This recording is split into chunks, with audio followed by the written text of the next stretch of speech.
رحمن يا رحمن ساعدني يا رحمن اشرح صدري قرآن املأ قلبي قرآن واسق حياتي قرآن. أعوذ بالله من الشيطان الرجيم. بسم الله الرحمن الرحيم. الحمد لله رب العالمين والصلاة والسلام على سيد الأنبياء والمرسلين خاتم النبيين أبي القاسم محمد وآله الطيبين الطاهرين المعصومين ولعنة الله على أعدائهم من الآن إلى قيام يوم الدين. اللهم كن وليك الحجة الحسن صلواتك عليه وعلى آبائه في هذه الساعات وفي كل الساعات وليا وحافظا وقائدا وناصرا ودليلا وعينا حتى تسكنه أرضك طوعا وتمتعه فيها طويلا برحمتك يا أرحم الراحمين. اللهم صل على محمد وآل محمد وعجل فرجهم. بسم الله الرحمن الرحيم. ألف لام ميم ذلك الكتاب لا ريب فيه هدى للمتقين. আল্লাহ তাআলা সূরা বাকারার মধ্যে অনেক কিছু বর্ণনা করেছেন এবং এই সূরা বাকারার প্রথম যে আয়াত রয়েছে আলিফ লাম মিম, একে বলা হয় হুরুফে মুকাত্তাআত, অর্থাৎ এই অক্ষরের অর্থ আল্লাহ ছাড়া এবং আল্লাহ যাদেরকে জ্ঞান দিয়েছেন তারা ছাড়া কেউ জানে না। তো এর মানে আমরা জানি না, সেটা আমরা করতে পারবো না। যালিকাল কিতাবুল লা রাইবা ফি, অর্থাৎ সেই কিতাব যার মধ্যে কোনো সন্দেহ নেই। হুদাল লিল মুত্তাকিন, মুত্তাকিনদের জন্য হেদায়েত। আল্লাহ তাআলা আরেক জায়গায় কি বলছেন যে তোমাদের উপর রোজাকে ফরজ করা হয়েছে যেমন তোমার পূর্বপুরুষগণদের উপর রোজা ফরজ করা হয়েছিল, যাতে করে তোমরা তাকওয়া অর্জন করতে পারো। অর্থাৎ যদি রোজা রেখে আমরা তাকওয়া অর্জন করতে পারি, মুত্তাকি হয়ে যাওয়ার পরে আমরা এই কোরআনের হেদায়েত পাবো, আমাদের সহজ হবে আরো। তো ওদিকে রোজা আমরা রাখছি, রোজার মাসে আমরা অবস্থান করছি, রোজার মাধ্যমে তাকওয়া অর্জন আর তাকওয়ার মাধ্যমে হেদায়েত অর্জন। তাহলে আমাদের এই রোজা রাখা সহায়ক হলো কি কোরআন থেকে হেদায়েত পাওয়ার জন্য। তো কোরআনের এরকম বহু আয়াত রয়েছে যা আমরা এক অপরের কাছে যদি রাখি, এক অপরের সাথে রাখি, এক অপরের পাশাপাশি যদি রাখি, তাহলে আমরা দেখব এর সহায়ক ওটাই, ওর সহায়ক ওটাই, এর সহায়কের মধ্যে একটা কমপ্লিট কাজ কমপ্লিট হয়, সব পরিপূর্ণ হয়। তাহলে হেদায়েত পেতে গেলে কি করতে হবে? তাকওয়া অর্জন করতে হবে। আর তাকওয়া অর্জন করতে গেলে কি? রোজা রাখতে হবে। আর রোজার মাধ্যমে আমরা নিজেকে পরিশুদ্ধ করতে পারবো, পবিত্র করতে পারবো এবং নিজের আত্মাকে পরিষ্কার পবিত্র করতে পারবো। আমরা বান্দা, আমরা আল্লাহর গোলাম, আল্লাহর দাস, আমরা অনেক গুনাহ করে থাকি, অনেক গুনাহে লিপ্ত হয়ে যাই, জেনে না জেনে, অজ্ঞতার কারণে, জ্ঞান না থাকার কারণে। সেই সব থেকে আমাদের দূরে থাকতে হবে। আর সেটা হলো রমজান মাস, যে মাসে আমাদের পুরো সারাদিন রোজা রেখে সেই সব আল্লাহর অসন্তুষ্টির কাজ যেগুলো করলে আল্লাহ অসন্তুষ্ট হবেন এবং যে জিনিস আল্লাহ তাআলা আমাদেরকে হারাম করেছেন, যেগুলো আমাদেরকে অবৈধ করেছেন, যেটাকে হারাম করেছেন, তার থেকে দূরে থেকে নিজেকে পবিত্র করে, নিজেকে সংযত করে, নিজেকে পরহেজগার তৈরি করা এবং নিজেকে মুত্তাকি করা করলে তখন আমরা কি হবে? মুত্তাকির মধ্যে গণ্য হব। আর মুত্তাকির মধ্যে গণ্য হলে আমরা হেদায়েত পাবো। তারপরে বলছেন আল্লাহ তাআলা আল্লাযীনা ইউমিনুনা বিল গায়ব, যারা ঈমান রাখে, ইয়াকিন রাখে, বিশ্বাস রাখে গায়েবের প্রতি। অর্থাৎ গায়েব কে? গায়েব এখানে আল্লাহ গায়েব আমাদের কাছে, আল্লাহ হাজির নেই আমাদের। হাজির মানে কি?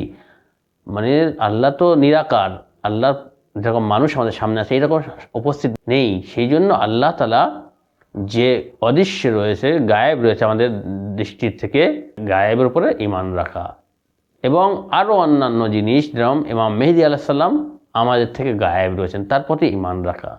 আখিরাত, মালায়েকা, আল্লাহর জ্ঞান, আকাশ এবং যত আরশ আলা এবং এই দুনিয়ার বাইরে আমরা যা দেখছি, আমাদের চোখের বাইরে যেগুলো আছে, যেগুলো আমরা অনুধাবন করতে পারি না, দেখতে পাই না, সেগুলো গায়েবের মধ্যে, এই আকাশমণ্ডলীর মধ্যে কত কী জিনিস আছে আমরা জানি না, সেগুলোর উপরে ইয়াকিন রাখা যে আল্লাহ তাআলা সৃষ্টি করতেন, সেগুলো আমাদের মানতে হবে। অনুরূপ 1,24,000 আম্বিয়া আমাদের থেকে গায়েব আছে, অর্থাৎ আমরা তাকে দেখিনি, আমাদের কাছে উপস্থিত নেই, তাদের উপর ঈমান রাখা। এবং আখিরাতে যেগুলো রয়েছে, কবরের মধ্যে যে কি হবে, আখিরাতে হিসাব কিতাব, মিজান, পুলে সিরাত, জান্নাত, জাহান্নাম এবং সমস্ত যা কিছু আছে সেগুলো আমাদের কাছে অদৃশ্য এবং গায়েব, তার প্রতি ঈমান রাখা। এবং বলা হচ্ছে ইউকিমুনাস সালাত, যারা নামাজ কায়েম করে, ইউতুনাজ যাকাত, অর্থাৎ যাকাত দান করে কি হয়, মিম্মা রাযাকনাহুম ইউনফিকুন, আমি যা দান করেছি তার মধ্যে তারা খরচা করে, আল্লাহর পথে, আল্লাহর রাহে দান করে, যেটাকে যাকাত বলা যেতে পারে, যে আল্লাহর প্রতি, আল্লাহর রাস্তায় খরচা করেন। আর আখিরাতের উপর ঈমান রাখেন। এখানে মুমিন বা মুত্তাকির যে বলা হচ্ছে, মুত্তাকির কয়েকটি সিফাত এবং গুণাবলী বর্ণনা করা হলো। গায়েবের উপর ঈমান, নামাজ কায়েম করা, আল্লাহ যা দিয়েছেন তা আল্লাহর পথে খরচা করা এবং আখিরাতের উপরে বিশ্বাস রাখা, এগুলো কিসের গুণাবলী? মুত্তাকিনদের গুণাবলী।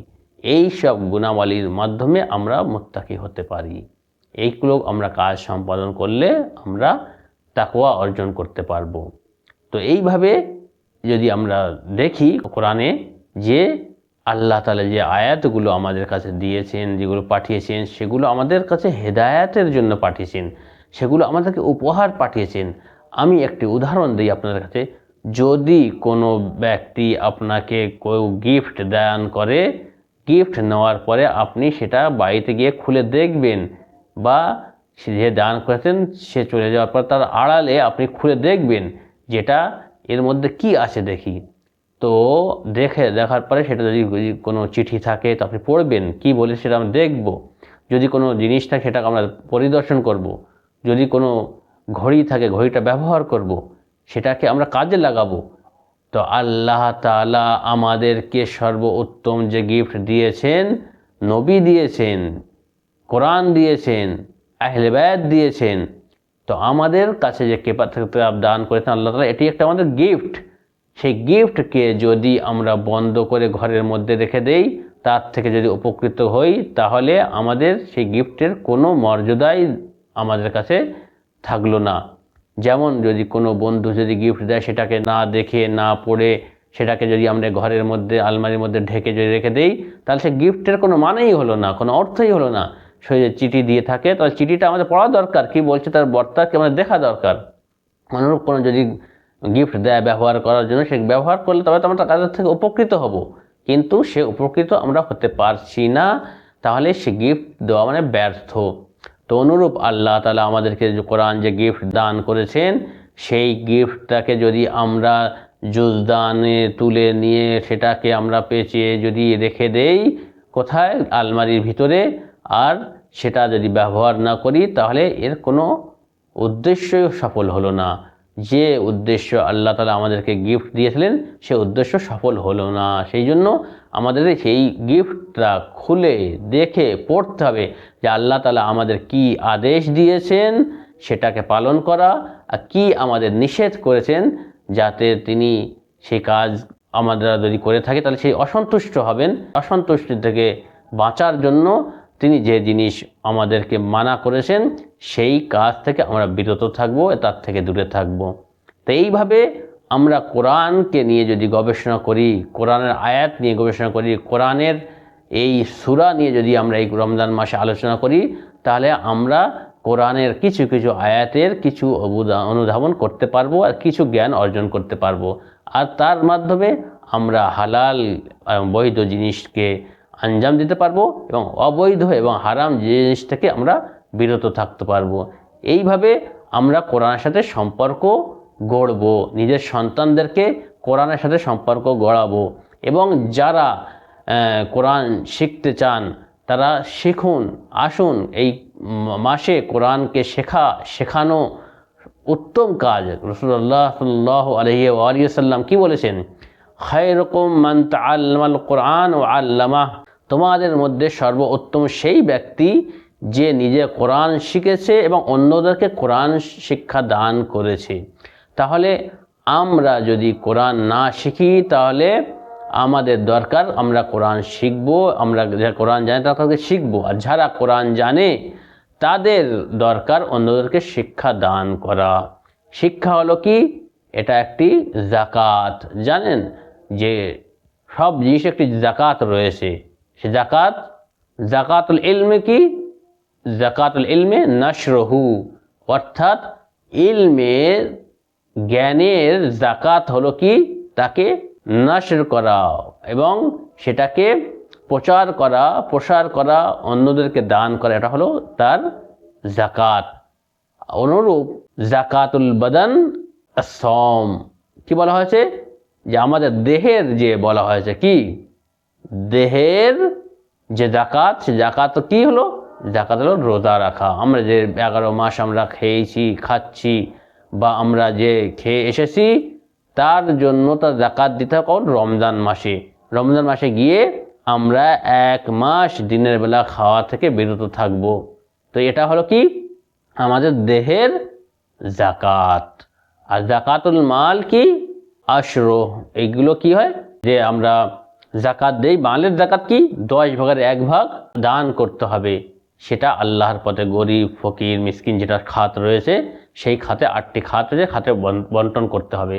তার মধ্যে একটা জাকাত আছে, জাকাতে ফিতর, যেটা আমরা ঈদ পড়ার পূর্বে চাঁদ দেখার পরে, মানে শাওয়াল মাসের চাঁদ দেখার পর থেকে নিয়ে ঈদ পড়ার আগ পর্যন্ত আমরা আদায় করে থাকি। সে ফিতরার আহকাম আছে, সেটা হলো জাকাতে ফিতর। তো মালের এগুলো জাকাত। অনুরূপ এই শিক্ষা যদি আমরা দান করি, যারা আমরা কোরআন শিখেছি অন্যদেরকে শেখাবো এবং যারা জানেন তাদেরকে আহ্বান করব, আসুন কোরআনকে শিখুন আর কোরআনের জ্ঞানকে অর্জন করুন এবং কোরআনের সাথে থাকুন। কারণ এই কোরআন আমাদের কবরে আসবে এবং এই কোরআনের জ্ঞান যার মধ্যে থাকবে সেই কবরকে উজ্জ্বলিত করবে এবং নূরে পরিপূর্ণ করবে এবং আখিরাতে কোরআন আমাদের শেফাত করবে। কোরআন আমরা যত কোরআন আয়াত মুখস্থ করব তত আমাদের দরজা এবং স্থান এবং আমাদের শ্রেণী উচ্চতর হবে এবং আমাদের সেই মর্যাদা বাড়বে, বেশি হবে। তো এই বলে আমি আমার বক্তব্য এখানে শেষ করছি।